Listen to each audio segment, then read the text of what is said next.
he built his facility here in Colorado Springs, and then on the East Coast, he did so according to the laws of where the pyramids at Giza were constructed, and it had to do with the elliptical orbit of the Earth and those sites' relationship to the actual equator.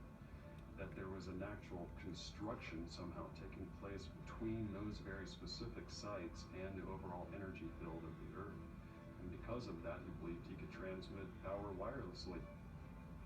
Tesla's discovery and device disappeared after his mysterious death in 1943. But what he was trying to tap into might have just scratched the surface of understanding the power of something much more ancient. According to Nikola Tesla, 369 is the key to the universe.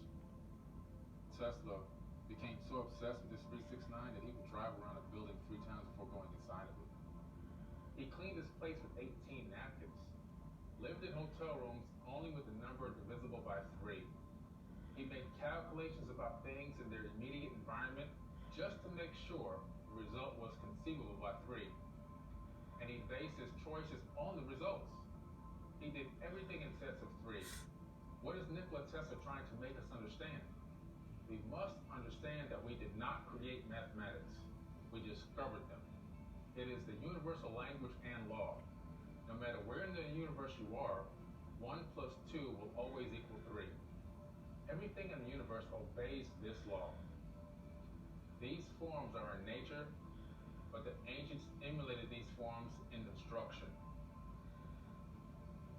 If Nikola Tesla's obsession was with these numbers, and his goal was to define his location and time in space, could it be possible that ancient humans created monuments like the Great Pyramids to remind us of these truths?